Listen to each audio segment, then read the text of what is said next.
केल नाम का बच्चा एलेंड्रिया के चमकते शहर में पला बढ़ा, जो ऊंची मीनारों और सुनहरे आसमान की जगह थी। फिर भी शुरुआत से ही वह एक पराया था।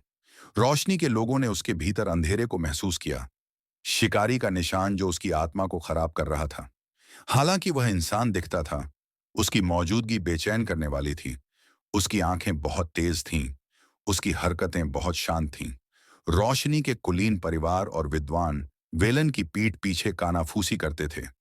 केल को एक गलती, एक टाइम बम कहते थे जो एक दिन उनके खिलाफ हो जाएगा। कुछ ही लोगों ने उसे कभी परिवार की तरह माना।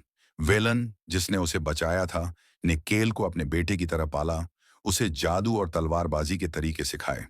उसकी बेटी लायरा भी उसके साथ थी, जो केल को अपने छोटे भाई की तरह देखती थी। लोगों के डर के बावजूद वे तीनों एक परिवार थे, जो खून से ज्यादा मजबूत बंधन से बंधे थे। केल ने लगातार प्रशिक्षण लिया, लेकिन उसे कभी भी अपनी पूरी शक्ति का इस्तेमाल करने की अनुमति नहीं दी गई। रेडिएंट ऑर्डर के बुजुर्गों ने उसे अपनी शक्तियों का उपयोग करने से मना कर दिया, उसके भीतर शिकारी के प्रभाव से डरते हुए।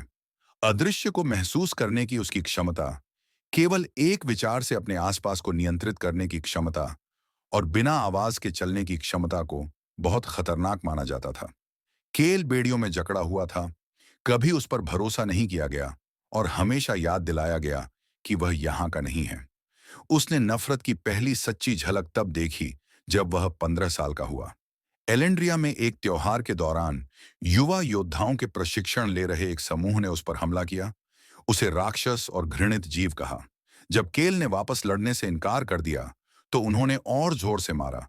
उनके जादू ने उसकी त्वचा को जला दिया। लेकिन इससे पहले कि वे अपना हमला खत्म कर पाते, लायरा बीच में आ गई, उसे ढाल दिया। तुम मेरे भाई को नहीं छुओगे, उसने कहा था। उसकी आवाज तेज और अटूट थी। वह पहली बार था जब केल ने अपने दिल में बदले की आग को महसूस किया था, लेकिन अभी समय नहीं आया था।